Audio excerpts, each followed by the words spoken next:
বালির কোলাহল থেকে কয়েক কিলোমিটার দূরে ভারত মহাসাগরের বুকে লুকিয়ে আছে এক বিস্ময় নুসা পেনিদা, যেখানে 1000 ফুট উঁচু ক্লিফের নিচে আছড়ে পড়ছে ফিরোজা নীল ঢেউ, যেখানে প্রতিটা সূর্যোদয় নতুন গল্প বলে, প্রতিটা মুহূর্ত হয়ে ওঠে আজীবনের স্মৃতি, আর প্রতিটা বাঁক যেন খুলে দেয় নতুন এক দৃশ্য। শুধু জনপ্রিয় পর্যটন কেন্দ্রগুলিই না, পৌঁছে যাব এমন কিছু হিডেন জায়গায় যা আমাদের মনে করিয়ে দেবে প্রকৃতি এই পৃথিবীর শ্রেষ্ঠ শিল্পী। তাই আর অপেক্ষা নয়, ক্যামেরার লেন্সের মাধ্যমে চলো পা রাখি স্বপ্নের সেই দ্বীপে। উবুদের হোটেল থেকে চেক আউট করে এখন বেরিয়ে পড়লাম কুসুম্বা পোর্টের দিকে। এক দ্বীপ থেকে অন্য দ্বীপে যাতায়াতের সহজ মাধ্যম হলো স্পিডবোট। আমরা এই স্পিডবোটের টিকিটটা স্নোক অ্যাপ থেকে বুকিং করেছিলাম। এসে পর মোবাইলের বুকিংটা দেখিয়ে ফিজিক্যাল টিকিটটা কালেক্ট করতে হলো। এবার ফিজিক্যাল টিকিট বলতে এই যে একটা কার্ডের মতো দিয়েছে, এটাই টিকিট। বালিতে আরও একটি পোর্ট আছে, শানুর পোর্ট। স্পিডবোটে উত্তাল সমুদ্র পেরিয়ে দ্বীপে পৌঁছানোর অভিজ্ঞতাটিও ছিল রোমাঞ্চকর। আমরা এসে পৌঁছে গেছি নুসা পেনিদাতে। প্রায় 32 মিনিটসের রাইডটা ছিল। আর ঢুকতেই আমাদেরকে একটা আইল্যান্ডের টিকিট দিয়ে দিয়েছে, যেটা পার পার্সন 25,000 ইন্দোনেশিয়ান রুপিয়া। এটা অ্যাকচুয়ালি একটা এন্ট্রি ফি বলতে পারো নুসা পেনিদাতে ঢোকার জন্য। আইল্যান্ডে ঘোরার জন্য একটা রেন্টাল শপ থেকে 3 দিনের জন্য স্কুটি রেন্ট নিয়ে নিলাম, পার ডে 800 টাকার বিনিময়ে। নুসা পেনিদায় থাকার জন্য রোড বিচ হোমস্টে থেকে আমরা একটা রুম বুক করে রেখেছিলাম, যেটি ছিল সমুদ্রের একদম পাশে। এখানে থাকার প্রধান কারণই হলো এই রকম একটা লোকেশন। সমুদ্রকে এত কাছ থেকে আর কোথায় পাবো। বিচের ধারে হাঁটতে হাঁটতে ভুলে গেছিলাম যে আজকে লাঞ্চ করা হয়নি।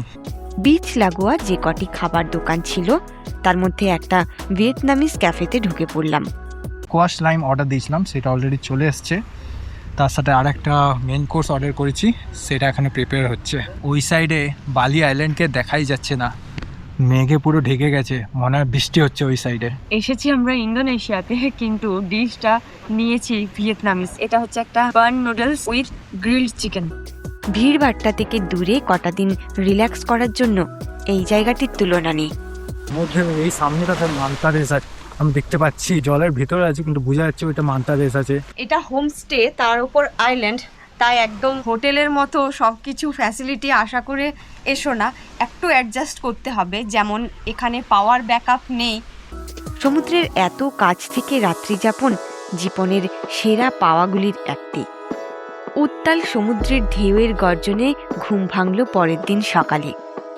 আমরা এই হোমস্টেটা একদিনের জন্যই বুক করেছিলাম, কিন্তু এটা আমাদের এত ভালো লেগে গেছে যে নেক্সট 2 দিনের জন্য যে আমাদের অন্য যে হোটেলে বুকিং ছিল সেটা ক্যান্সেল করে এটাতে আবার 2 দিন আমরা স্টে নিলাম। অনলাইন থেকে যেটা আমরা বুক করে এসেছিলাম তার থেকে কিন্তু অনস্পট আরও 2 দিনের বুকিং করে একটু কম পড়লো। আমাদের পার নাইট পড়ে গেল 4 লাখ ইন্দোনেশিয়ান রুপিয়া, যেটা ইন্ডিয়ান কারেন্সিতে 2200 INR। সামনেই একটা রেস্টুরেন্টে আমরা আজকে ব্রেকফাস্ট করার জন্য চলে এসেছি।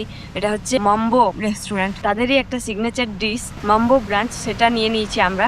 আজ আমরা নুসা পেনিদার পশ্চিম দিকের অংশটি ঘুরে দেখব। বালির মতো এখানকার রাস্তাঘাট কিন্তু অত ভালো নয়। প্রথমে আমরা ঘুরে দেখে নেব কেলিংকিং বিচ। জায়গাটা পুরো কমার্শিয়ালাইজ হয়ে গেছে, দুদিকে খাবার দোকান, কুলফি দোকান। ল্যাপটপের ওয়ালপেপারটাকে আজ দেখছি চোখের সামনে। এই জায়গার স্টিয়ারগুলো দেখো, এত স্টিপ, লোক ওই নিচে অবধি গেছে। না, নিচ অব্দি নামতে মোটামুটি 1 ঘন্টার মতো সময় নিয়েই নেবে। সকাল দিকে এলে মনে হয় ভিড়টা কম থাকে, কিন্তু এই সময় প্রচন্ড ক্রাউড।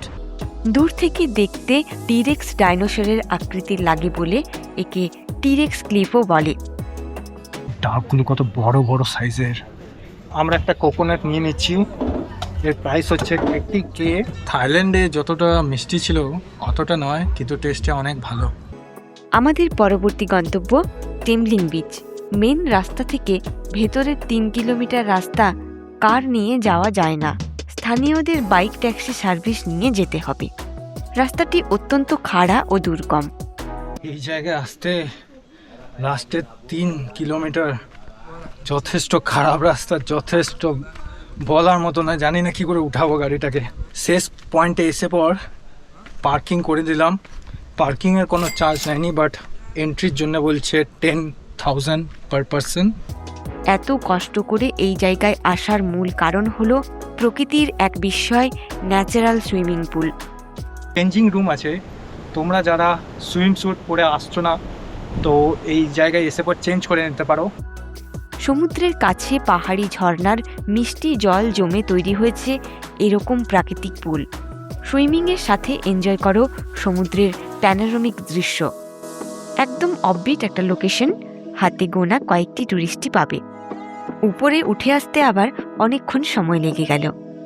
রাস্তাটা কি বাজে, আবারে ভীষণ সরু, একটু এইদিকে গেলেই পুরো খাদে নিচে। এখান থেকে চলে এলাম আমাদের পরের সাইট সিইংয়ের জন্য। এখানে পাশাপাশি অবস্থিত দুটো জায়গা আমরা একসাথে দেখে নেব। এসে গেছি আমরা অ্যাঞ্জেল বিল্লাবাং আর ব্রোকেন বিচ দেখতে। রাস্তাটা এইটারও লাস্টের কিছু কিলোমিটার অনেকটাই বাজে রাস্তা ছিল। স্পট অবধি পৌঁছানোর আগে কতগুলো ফটো বুথ তৈরি করা হয়েছে, যেগুলি চার্জেবল। এখন এই জায়গায় ভিড়টা একটু কম আছে, কারণ কি বলতো, যারা ঘোরার তারা ঘুরে অলরেডি চলে গেছে। আমরা ওই টেমলিং বিচটায় যেতে গিয়ে অনেকটা সময় চলে গেল। সমুদ্রের ঢেউ ও ক্ষয়ের ফলে তৈরি হয়েছে এরকম ইনফিনিটি পুল। হাই টাইডের সময় ঘটে যাওয়া দুর্ঘটনার জন্য সুইমিং এখানে অ্যালাউড নয়। আজকে মেঘলা আকাশ আছে বলে টেম্পারেচারটা কিন্তু তুলনামূলক কম আছে, ঘামটা অত বেশি হচ্ছে না। না হলে কিন্তু এমনিতে বালি আইল্যান্ডের থেকে এখানে টেম্পারেচার অনেকটা বেশি, প্রায় 2-3 ডিগ্রির ফারাক থাকে। এর পাশেই ব্রোকেন বিচ আর্চের নিচ দিয়ে সমুদ্রের জল প্রবেশ করে অপরূপ দৃশ্য সৃষ্টি করেছে। এই সাইডে দাঁড়িয়ে পর আমরা ফটো তুলছিলাম, এই সাইডে এলে কি সুন্দর ভিউ আসছে। এরপর আমরা আরও একটা সুন্দর বিচ দেখে নেব। তার আগে রাস্তায় যেতে যেতেই এই জায়গাটায় দাঁড়িয়ে পড়লাম লাঞ্চ করার জন্য, যে নাম হচ্ছে পেনিদা এসপ্রেসো। লাঞ্চ বলতে লাইট স্যালাড আর স্মুদি খেলাম। চলে এসেছি আজকের ট্যুরের লাস্ট স্পটে, ক্রিস্টাল বে বিচ। এই সময় বিচটা প্রায় খালিই আছে। নুসা পেনিদা যদি ভালোভাবে এক্সপ্লোর করতে চাও তাহলে কিন্তু এখানে থাকতে হবে। আমরা যেমন 3 নাইটস এখানে আছি। অনেকে কি করে, বালি থেকে ফেরি করে আসে, তারপর নুসা পেনিদার একটা ডে ট্যুর করে আবার ফেরি করে বালিতে চলে যায়। তবে সেটা করলে অনেক তাড়াহুড়োর মধ্যে থাকে, অনেক স্পট কভার করা যায় না। বেটার হবে নুসা পেনিদাতেই স্টে করো। কিন্তু এখনো ব্লগটা শেষ হয়নি। এখন আমরা ফিরে যাচ্ছি আমাদের হোমস্টেতে, যেটা নিজেই একটা ট্যুরিস্ট স্পটের থেকে কম কিছু নয়।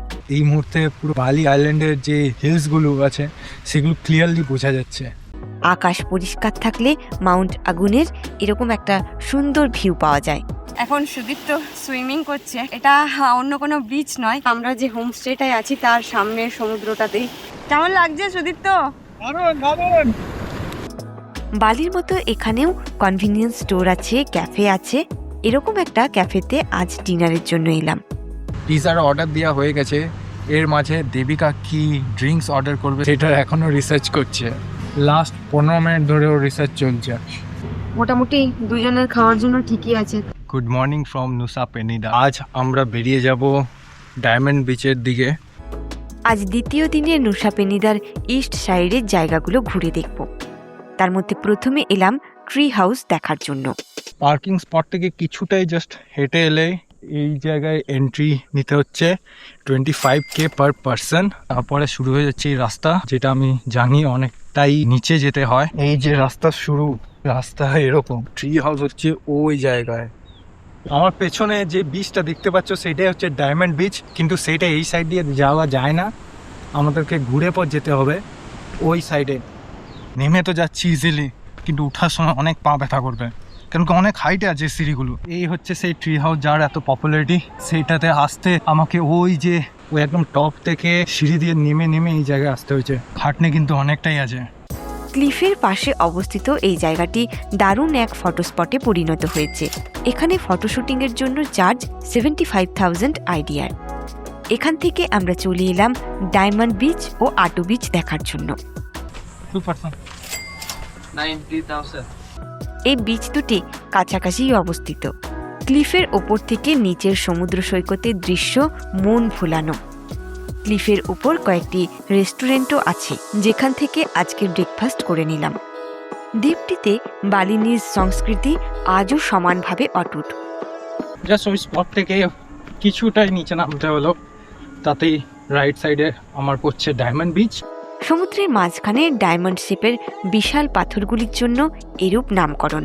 প্রথম জায়গা যেখানে আমি হিন্দিতে লেখা দেখলাম সেটা আবার টিকটক কম্পিটিশনের রাস্তা। দেখো, এটা হচ্ছে আতু বিচ যাওয়ার রাস্তা। আটু বিচে পৌঁছানোর জন্য অনেকগুলি সিঁড়ি বেয়ে নিচে যেতে হবে, এতে সময় ও পরিশ্রম দুটোই লাগবে। এই জায়গায় রোদের তাপ অনেক বেশি, তাহলেও জায়গাটা বালির অন্যতম সেরা জায়গাগুলির একটি। আমরা বিচ অবধি যাইনি, ওপর থেকেই একটু গেছি, তারপর ফিরে চলে এসেছি, কারণ রোদের তেজটা এত লাগছে, এত গরম লাগছে, থাকতে পারছি না। রাস্তার দৃশ্য, আকাশ, সমস্ত কিছুই বলতে গেলে পুরো দ্বীপটাই অসম্ভব সুন্দর। এখন আমরা ফিরে এলাম হোমস্টেতে। আজ বেশ তাড়াতাড়ি আমরা হোমস্টেতে চলে এসেছি। আজকে এই জায়গাটা আমরা পুরোটাই থাকবো হোমস্টেতে। অ্যাকচুয়ালি আমি থাকবো হোমস্টেতে, আর সুদীপ্ত যাবে স্নর্কলিংয়ের জন্য। হোটেলের সামনে একটা রেস্টুরেন্ট থেকে সেরে নিলাম আজকের লাঞ্চ। রিল্যাক্স করার জন্য নুসাপেনিদার মতো ভালো জায়গা আর খুঁজে পাবে না। কখন যে ঝুপ করে সন্ধে নেমে গেল টেরটিও পেলাম না। আমি তো বেশ কিছুদিন ধরে ওই স্যালাড খাইয়ে কাটাচ্ছি। নাসি গোরামটা সুদীপ্তর মনে হচ্ছে ভালো লেগেছে, ওই বারবার বলছিল নাসি গোরাম খাবে। এখানে আমরা কোনো খাবার খাবো না, শুধুমাত্র ড্রিঙ্কস নেওয়ার জন্য এসেছি। তো আমার জন্য একটা অর্ডার করলাম ব্লু লেগুন, আর সুদীপ্তর জন্য লাইম মাজিটো। সকাল সকাল সমুদ্রের এরকম আওয়াজ কানে এলে মনটা একদম ভালো হয়ে যায়, আর তোমাদের মনটাও ভালো করে দিলাম এরকম একটা সুন্দর দৃশ্য দেখিয়ে। নুসাপেনিদাতে আমাদের যে হোমস্টেটা নেওয়া হয়েছে তার রুম ট্যুরটা তোমাদের সাথে এরপর শেয়ার করি, চলো। এই হচ্ছে একটা বিচ ফ্রন্ট রুম, রয়েছে একটা ডাবল বেড যেটা খুবই কমফোর্টেবল। এইদিকে রয়েছে একটা ছোট মতো আয়না, সঙ্গে ড্রেসিং টেবিল। সুবিধা বলতে কেটল রয়েছে, একটা ইলেকট্রিক কেটল, একটা ছোট টিভি রয়েছে, একটা মিনি ফ্রিজ রয়েছে, ওয়াশরুমও আছে। ওয়াশরুমটা একটু প্রবলেমেটিক মনে হতে পারে, তবুও 1-2 দিন থাকার জন্য মোটামুটি ঠিকঠাকই। এটা একটা এসি রুম এবং এর ট্যারিফ নিয়েছে ইন্ডিয়ান মানিতে 2700। এর মধ্যে কিন্তু কোনো ব্রেকফাস্ট ইনক্লুড নেই। আগেরবার রাস্তা ধরে পর গেছিলাম, এইবার বিচ ধরে পর যাচ্ছি। আমাদের তো ওই লোকেশনে দেখতেই পাচ্ছ আমরা আছি, আর এই যে মাম্বো রেস্টুরেন্ট। এই বিচ সাইডের যতগুলো রেস্টুরেন্ট আছে না, সবগুলোতেই ভিউ কিন্তু দারুণ আসবে। খাওয়া দাওয়া ঘোরা, সাথে আজ থাকবে কিছু ওয়াটার অ্যাক্টিভিটি। এসে গেছি আমি মান্টা ফিশ স্নর্কলিংয়ে। এই জায়গার থেকেই আমি স্নর্কলিং স্টার্ট করবো। 9:30 টাইম দিয়েছে, আমি 9টায় রিপোর্ট করে গেছি। এদের দুটো টাইমিংয়ে চলে, একটা হচ্ছে 9:30 আর একটা হচ্ছে দুপুর 2টোয়। এর চার্জেস অন স্পট করলে 1,50,000 পড়ছে, আর যদি অনলাইন করে রাখো তো আয়নারে আমি দেখেছিলাম 1,500 সামথিং পড়ছিল। আমাদেরকে ব্যান্ড অনুযায়ী রিকগনাইজ করে একসাথে পাঠাচ্ছে। এখন প্রথমেই পিঙ্ক ব্যান্ডদেরকে ডাকলো, 9:50 বেজে গেছে, আর আমি চলে এসেছি বোটে।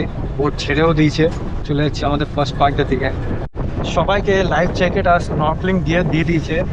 আমরা এই মুহূর্তে রেডি হয়ে যাচ্ছি। এসে পৌঁছালাম আমাদের ফার্স্ট পয়েন্টে। আমরা এই জায়গার থেকে মান্তা দেখতে পাচ্ছি, একটা ওদিকে আছে।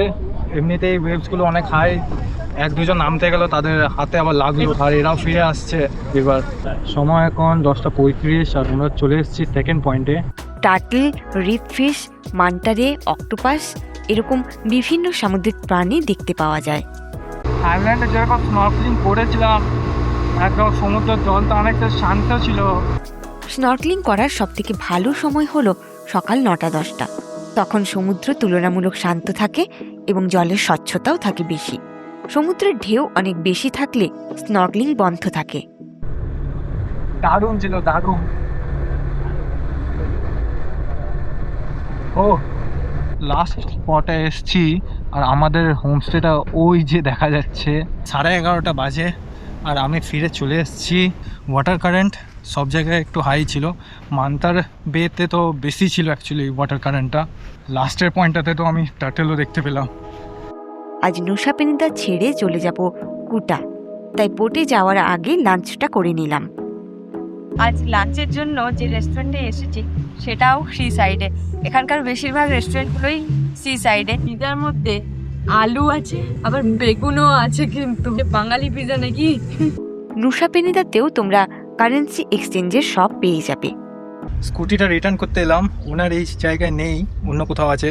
তো হোয়াটসঅ্যাপে বললো চাবিটা ওই গাড়ির পকেটে রেখে দিতে, তারপরে পার্ক করে চলে যেতে। কাউন্টার থেকে আমি ফিজিক্যাল টিকিট কালেক্ট করে নিলাম, এবার বসে থাকবো। ওয়েটিং এরিয়া আছে উপরে। আমি যে স্নর্কেলিংটা করেছিলাম সেটার ভিডিও আর ফটোগ্রাফি এগুলো ওরা লিঙ্ক পাঠিয়ে দিয়েছে, সেইটা ডাউনলোড করে রাখতে, নাহলে 1 সপ্তাহের মধ্যে ডিলিট হয়ে যাবে।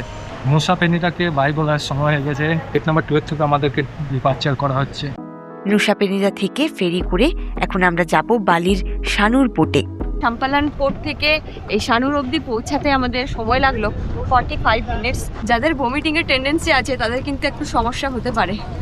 এখান থেকে একটা ক্যাব বুক করে আমরা 16 কিলোমিটার দূরে চলে যাব কুটা শহরে।